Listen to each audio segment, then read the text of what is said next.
ಗರಿಗರಿಯಾದ ಕುರುಮನ್ನ ತಿಂಡಿ ಎಲ್ರಿಗೂ ಇಷ್ಟ ಆಗುತ್ತಲ್ವಾ.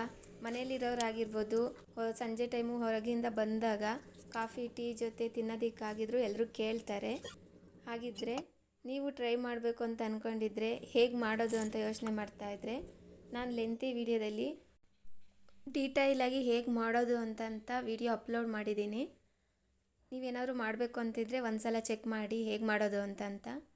ಇಷ್ಟ ಆದರೆ ನೀವು ಟ್ರೈ ಮಾಡಿ, ಹೇಗೆ ಬಂತು ಅಂತ ಕಾಮೆಂಟ್ ಮಾಡಿ. ತುಂಬ ಈಸಿಯಾಗಿ ಮಾಡ್ಕೊಬೋದು. ಇನ್ನೇನು ಹಬ್ಬ ಸಹ ಬರ್ತಾ ಇದೆ, ಹಬ್ಬಕ್ಕೂ ನೈವೇದ್ಯಕ್ಕೆ ಇಡೋದಕ್ಕೆ ಅಂತ ಮಾಡ್ಬೋದು. ನೀವು ಒಂದು ಸಲ ಮಾಡಿ ಇಟ್ಕೊಂಡ್ರೂ ಸಹ ಮಕ್ಕಳು ಕೇಳಿದಾಗ ಕೊಡ್ಬೋದು. ಈ ಥರ ಮನೆಯಲ್ಲೇ ಮಾಡಿಕೊಟ್ರೆ ಅವರು ಖುಷಿಪಟ್ಟು ತಿಂತಾರೆ. ನಮಗೂ ಖುಷಿ ಅಲ್ವಾ. ಒಂದು ಸಲ ಟ್ರೈ ಮಾಡಿ.